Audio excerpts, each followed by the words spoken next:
Today, we're going to sharpen the chainsaw and talk about inventory.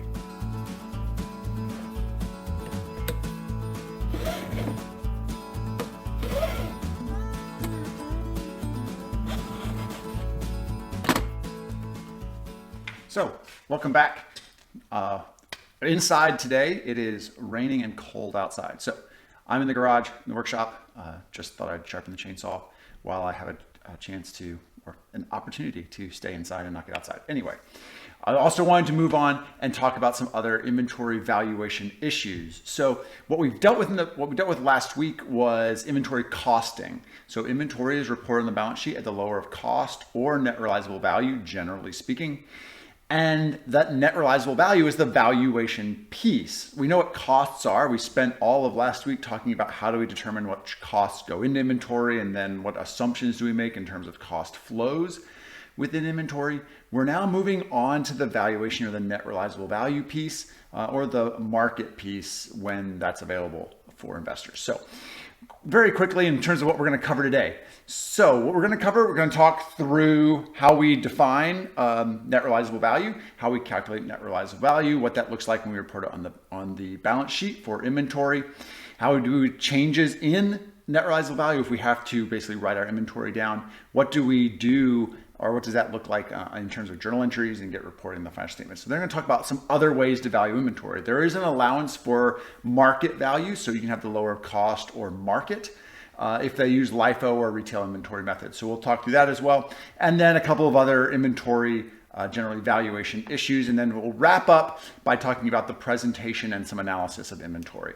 So that's a quick overview before we launch into understanding and applying the lower of cost or net realizable value rule. So a company abandons its historical cost when the net realizable value of the inventory falls below those costs. This idea that accrual accounting allows the company to carry their inventory on the balance sheet as an asset until the point it's sold. So they're capitalizing their inventory with the notion that, well, in the future, it's going to provide some future value. If we go the whole way back to the definition of an asset, it has to have some future value. So that's why we get to capitalize inventory. Now, if a company has inventory that it's capitalized, it's not recognized those expenses yet because revenue hasn't followed.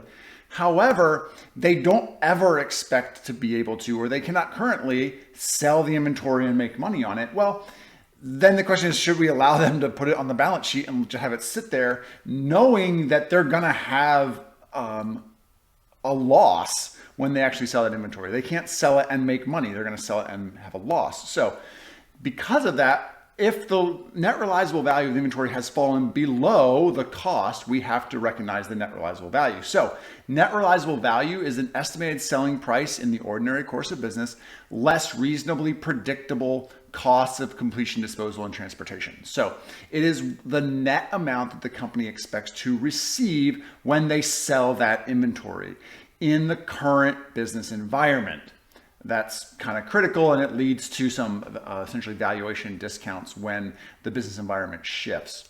So that's the definition of net realizable value. What that ends up looking like is, let's assume a company has some unfinished inventory that has a cost of $950 and a sales value of $1,000. So initially the sales value does exceed the costs. However, they have to finish the inventory. That's going to cost them another $50.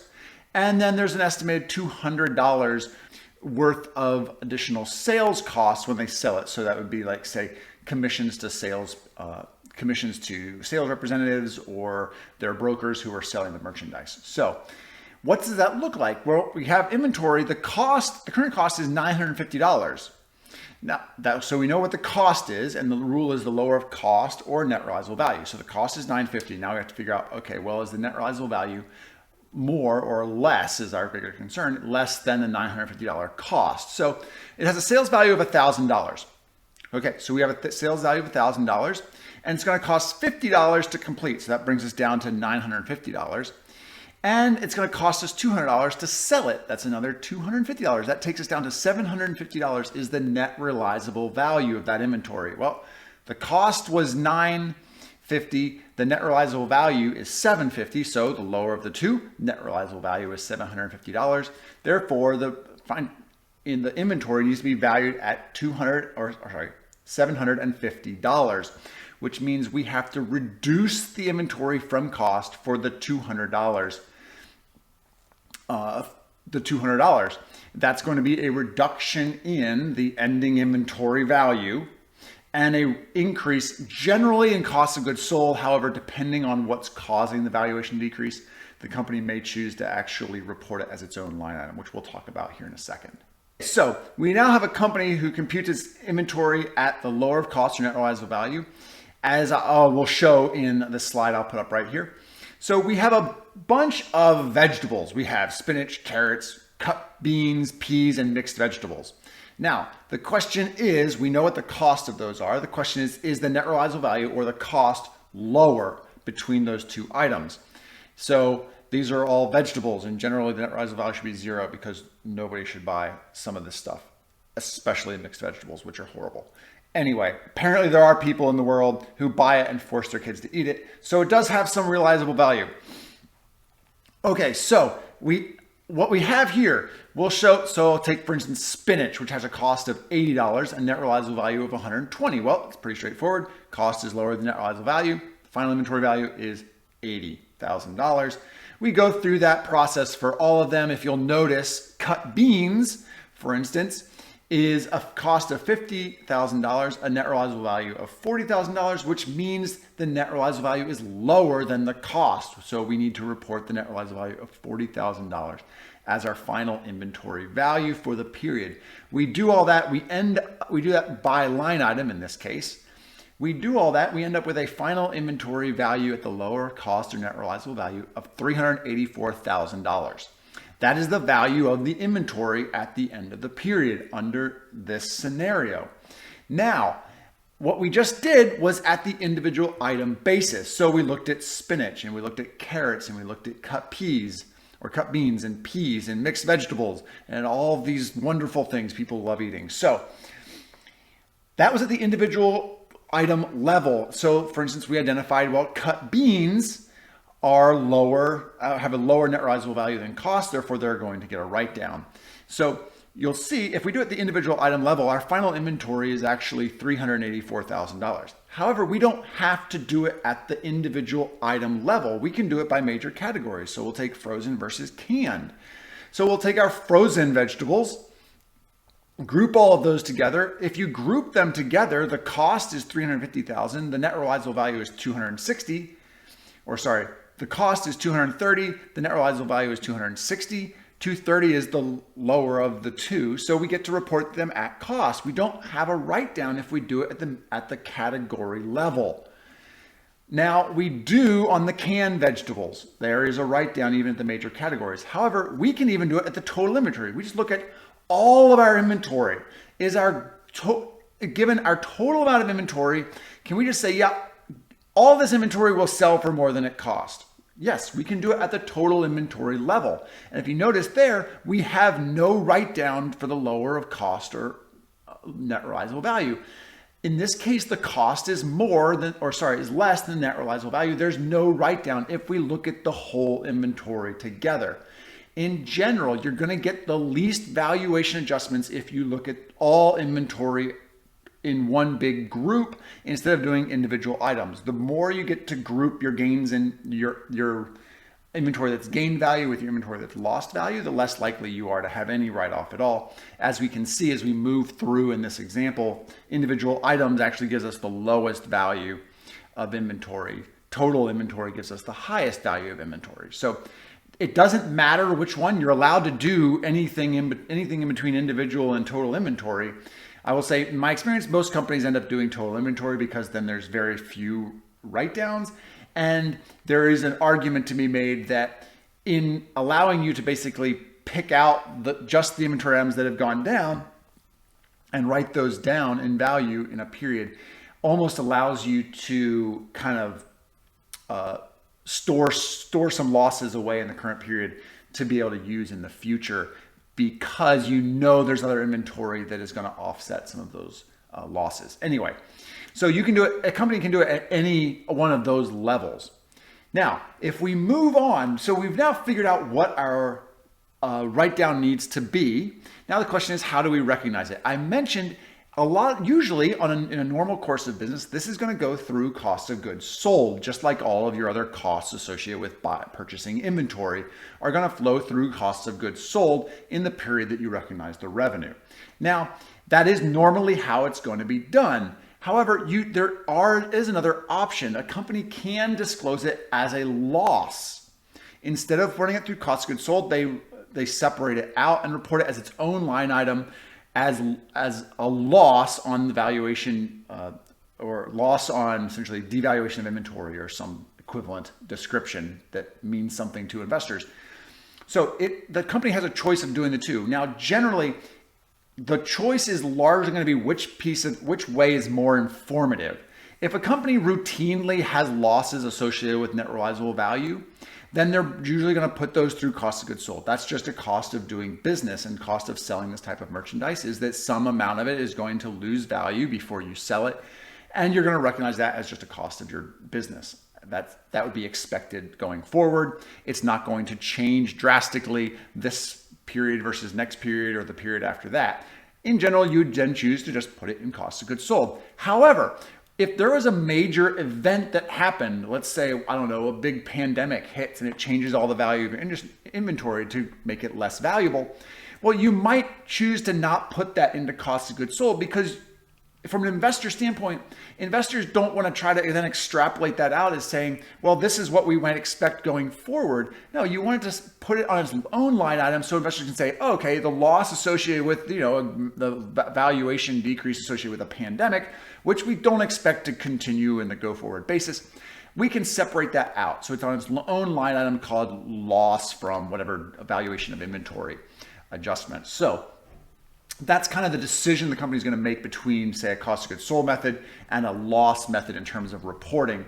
Regardless, the other piece is a reduction in the value of the inventory itself. So in both cases, you're going to credit inventory for the valuation adjustment to reduce the value of the inventory, and you're going to debit either cost of goods sold or the loss account, say a loss due to decline in inventory value. So that's how it could get reported on the financial statements. So in terms of the inventory itself, a lot of times a company will choose to put the amount into a separate allowance account. So like, for instance, an allowance to reduce inventory to net realizable value.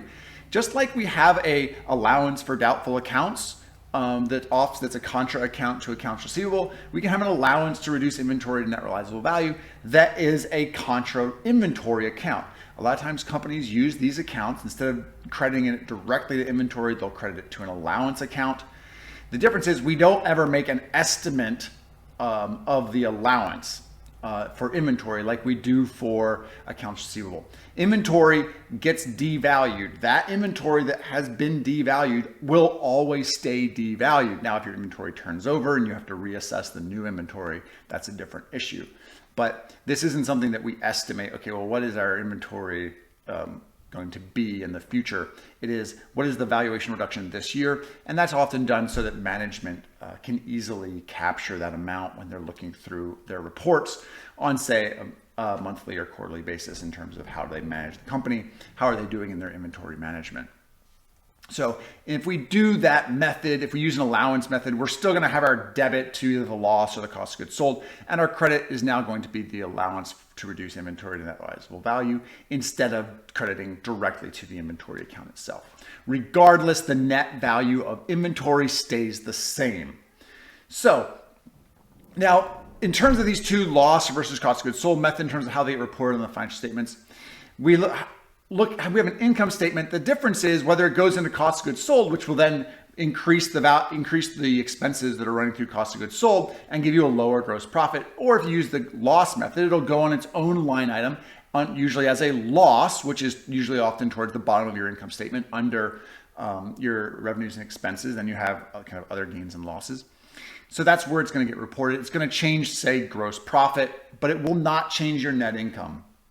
for the period. Regardless, you're taking the loss or the expense through net income in the period. It doesn't change the bottom line.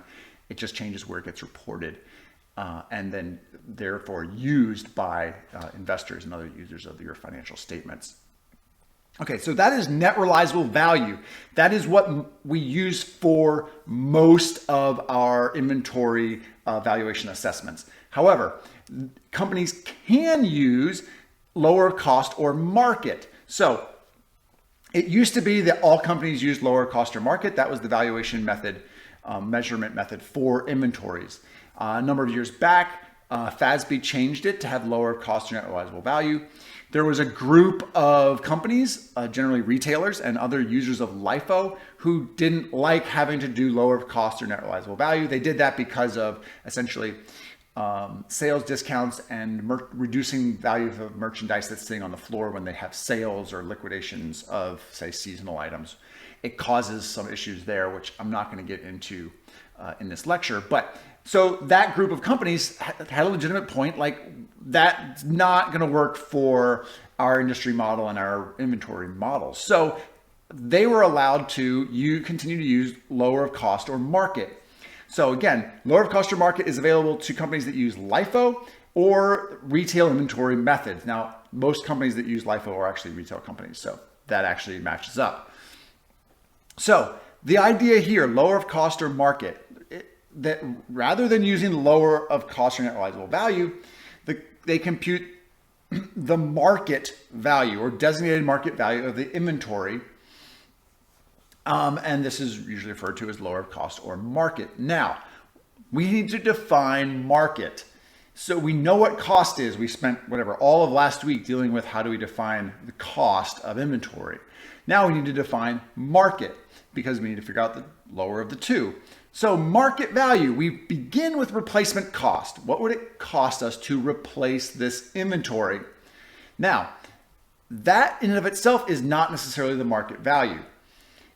We take replacement cost, and then that replacement cost cannot be higher than net realizable value. We want to make sure that if anything, it brings it lower than net realizable value. So the replacement cost cannot be higher than the net realizable value, which is this notion that we don't want companies to be able to record it at market, even though they know they can't even sell it for market. So the replacement cost, in terms of market value, we take replacement cost. However, replacement cost cannot be higher than net realizable value. So you're capped at the ceiling of net realizable value, and it cannot be lower than the net realizable value less a normal profit margin. So if a company typically makes 20% on their inventory that they sell for $100, that means they typically, the net realizable value would be 100 minus the normal profit margin would be 80. So the replacement cost needs to be between 80 and 100. That's how we define market. So market value starts with replacement cost and is subject to a ceiling of the net realizable value and a floor of the net realizable value less a normal profit margin. So quick illustration of how this works out. So let's assume the company has unfinished inventory with a sales value of $1,000. Estimated cost of completion and disposal is $300, which gives them a net realizable value of $700, and a normal profit margin of 10% of sales. Here's how we determine that. So as I said, we have sales value of $1,000 minus $300 for completion and disposal, which gives us a net realizable value of $700. Now the normal profit margin is 10% of 1,000 because we're selling it for $1,000. Normal profit margin is 10% of sales. That's $100. So our net realizable value less the normal profit margin is $600. So our ceiling is $700. Our floor is $600. And then the question is, well, what is the replacement cost of that inventory? If the replacement cost falls between the 700 and the 600, then we record whatever the replacement cost is. If it's higher than the 700, we just go with 700. If it's lower than 600, we just go with 600. That's what we mean when we say replacement cost subject to the ceiling of net realizable value. It cannot go higher than $700 and a floor of net realizable value minus a normal profit margin. So it cannot go lower than 600. So it's going to be somewhere in the range of $600 to $700. So that is how that ceiling and floor work, is the replacement value Can't go too high. It can't go too low. So we're kind of, whatever, there's your range that it's going to fall within. Now, why do we have a ceiling and a floor? Well, the ceiling prevents overstatement of the value of obsolete, damaged, and shop-worn inventories. We don't want companies, like I just said a minute ago, to be able to write their inventories essentially higher than they'll be able to sell them. That's why we have a ceiling.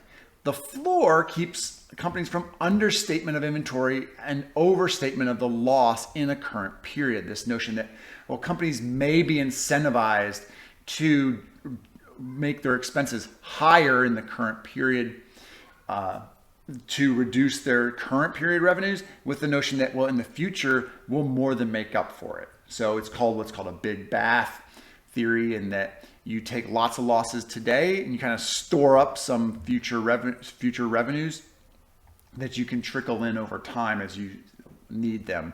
So that is kind of why we have that. So in terms of working through our example, let's go back to our vegetables example. We love having vegetables sitting in inventory. So we have our vegetables. Our costs are listed. I'll put up this table. Our costs are listed. There's our cost. Okay, so we know what our cost is. This is going to be have been determined based on all the stuff we talked about last week. LIFO, FIFO, what costs go into them. That's our cost. Now, we're looking at the lower of cost or market. So now we need to figure out, okay, what is the market value? We start with replacement cost. So we're going to start with, say, spinach, or spinach has a replacement cost of $88,000. So that is not necessarily going to be the market value. That's replacement cost. Now we need to figure out what our ceiling and our floor is. Our ceiling is going to be net realizable value. So the net realizable value of the spinach is $120,000. Well, that's well higher than $88,000. So we're no problem there. And the floor, we just take the normal profit margin out of the essentially sales price. So in this case, our floor is going to be $104,000. Okay. So market value is replacement cost that cannot be higher than 120 and not be lower than 104. Well, the replacement cost itself is lower than 104. So 104, our floor, is actually going to be the designated market value for that item. So 104,000 is the market value for the item. The cost was 80. The designated market value is 104. 80 is lower, so we report the lower of cost or market value, which is $80,000. That is an example of where the replacement cost fell below the floor. Now, if we took an example where the replacement cost actually was above, let's say, the ceiling. So we'll look at cut beans, which have a cost of $50,000 and a replacement cost of $45,000. The net realizable value on them is only $40,000. And if we take out our normal profit margin, it's only $27,500. So our designated market value is going to be $45,000, but can't be any higher than 40 or lower than 27. Well, if it can't be higher than 40, then 40 it is. So our market value is 40, our cost is 50. We need to record a $10,000 reduction to bring us to lower of cost or market value, which would be $40,000. That's how this works out in practice. Figure out what your market value is and then compare that to cost. There's a tendency to get this out of order where you start looking at cost and replacement value, but the step one is figure out market value in this case. So that is what the replacement cost subject to the ceiling of net realizable value and a floor of net realizable value less the normal profit margin is. Okay, so in this case, we have the final inventory value at the lower of cost or market of $350,000 compared to a cost of $415,000. So we need to make a journal entry to reduce the value of inventory. So we're going to do this with the loss method. We're going to have a loss due to the decline in the market of the inventory to market of $65,000, and we're going to record a credit to our allowance to reduce inventory to market of $65,000. And that brings our inventory back to the lower of cost or market value as we're supposed to be reporting it if, say, we're a retailer or LIFO. Now, just like we could with lower of cost or net realizable value, this can be run at individual items, major categories, or total inventory basis.